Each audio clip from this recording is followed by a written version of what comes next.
نحمدہ ونصلی ونسلم علی رسول الکریم اما بعد فاعوذ باللہ السمیع العلیم من الشیطان الرجیم بسم اللہ الرحمن الرحیم فاجتنبوا الرجس من الاوثان واجتنبوا قول الزور آمنت باللہ صدق اللہ العظیم وصدق رسولہ النبی الکریم الامین الرؤوف الرحیم۔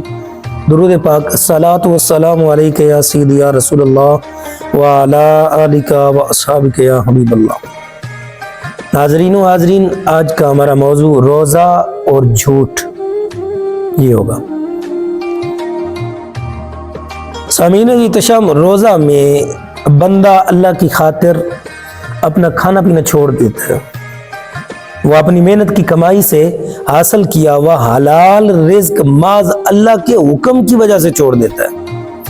یہ روزہ دار کے لیے اس بات کی تربیت ہوتی ہے کہ وہ اللہ تعالیٰ کے منع کرنے پر ہر چیز کو چھوڑنے کے لیے ہمیشہ تیار رہے، چاہے وہ اس کی اپنی واقعی ضرورت کیوں نہ ہو، لیکن مالک کا حکم آ گیا تو یہ تربیت ہے کہ وہ چھوڑ دے۔ اب جو بندہ اپنے روزہ میں حلال چیزوں کو چھوڑ دے لیکن اپنی باقی زندگی میں حرام چیزوں کو چھوڑنے کے لیے تیار نہ ہو، تو اس سے بھی روزے کا اصل جو سبق ہے اس نے سمجھا ہی نہیں ہے، اس کا روزہ ابھی واقعی روزہ نہیں ہے، روزے کی حقیقت کو نہیں پہنچا کہ رمضان میں تو اس نے اللہ کے حکم سے حلال چیزوں کو چھوڑ دیا ہے روزہ رکھ کر، اور باقی کی زندگی میں اس نے اللہ کے ہی حکم سے حرام چیزوں کو نہیں چھوڑا، تو پھر روزے کا اصل مقصد تو ختم ہو گیا۔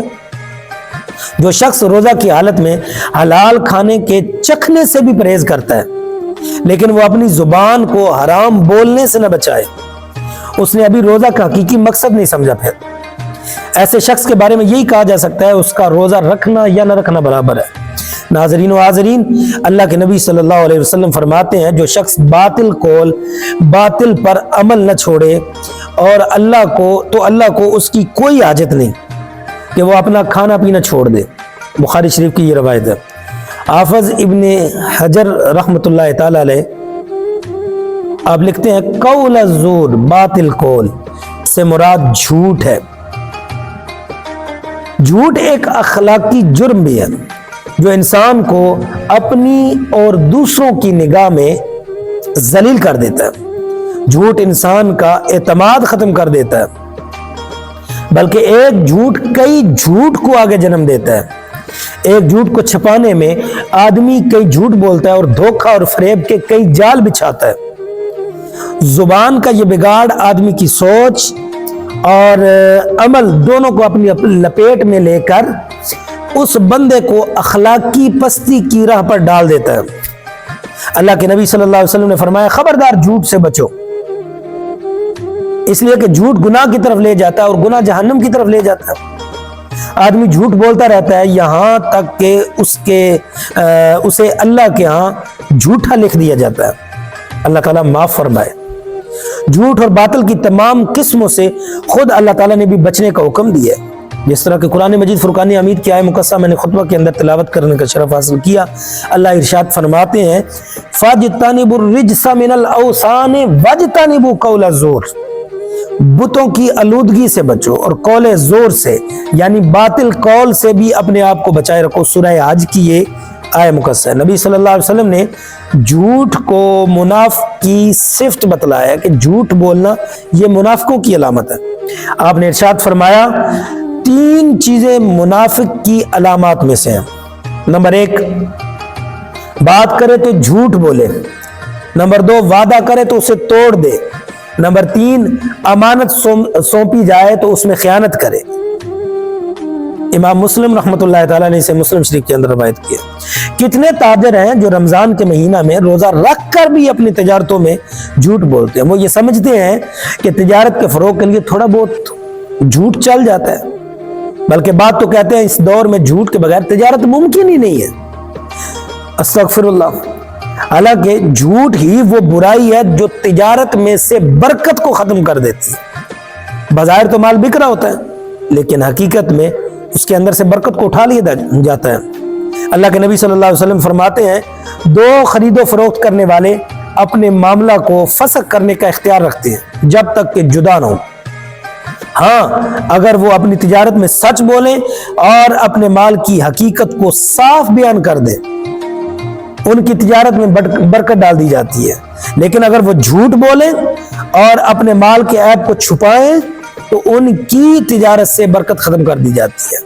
ناظرین و حاضرین، روزہ انسان کے نفس کی تربیت و طہارت کا ایک ذریعہ ہے۔ روزہ اسی لیے فرض کیا کہ انسان اپنے قول و عمل کو برائیوں سے پاک کرے اور تقوی شعار زندگی گزارنے لگے، تقوی شعار زندگی گزارنے لگے۔ لیکن اگر کوئی شخص روزہ ہی میں اپنے قول و عمل کو جھوٹ اور باطل سے آلودہ کر لیتا ہے، پھر اس کے حق میں اصلاح قلب اور تزکیہ نفس کی کیا امید کی جا سکتی ہے؟ یہ ایسا ہی ہے جیسے کوئی شخص دوا تو کھا لے لیکن پرہیز نہ کرے۔ اب دوا کھاتا بھی رہے، پرہیز کرتا بھی رہے تو فرق نہیں پڑے گا۔ ایسا شخص شفا اور تندرستی کی بجائے ہلاکت کے راستے پر ہے۔ اس کے بارے میں یوں کہا جائے گا اس کا دوا کھانا اور نہ کھانا دونوں برابر ہے، تو کچھ غلط نہیں، کیونکہ اس کی بد پرہیزی سے دوا بھی اثر نہیں کرنے والی۔ یہی حال اس آدمی کا ہے جو روزہ تو رکھ لے مگر جھوٹ سے نہ بچے، غیبت و بہتان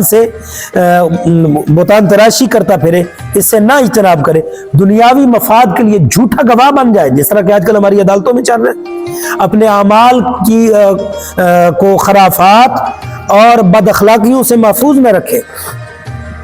ایسے آدمی کا روزہ رکھنا اس کے نفس کی اصلاح و تربیت کا ذریعہ نہیں بنتا، بلکہ اس کا روزہ رکھنا اور نہ رکھنا دونوں برابر ہے۔ آئیے ناظرین و حاضرین اپنی ذات کے ساتھ عہد کر لیں کہ ہم نے اپنی طرف سے بحیثیت بشر حتی المقدور کوشش کرنی ہے جھوٹ سے بچنا ہے۔ اور قرآن مجید فرقان حمید میں جھوٹوں پر لعنت کی گئی ہے، لعنت اللہ علی الکاذبین، اللہ کی لعنت ہو جھوٹوں پر۔ تو جھوٹ بولنے سے اجتناب کرنا ہے، ڈھیروں برکتیں ہیں سچ بولنے میں۔ آئیے اپنے رب کے حضور دعا کرتے ہیں کہ اللہ رب العزت ہمیں جھوٹ سے بچنے کی توفیق عطا فرمائے۔ اللہ ہمارا شمار جھوٹوں میں نہیں بلکہ سچوں میں، صادقین میں فرمائے۔ آمین بجاہ النبی الکریم۔ السلام علیکم ورحمۃ اللہ وبرکاتہ۔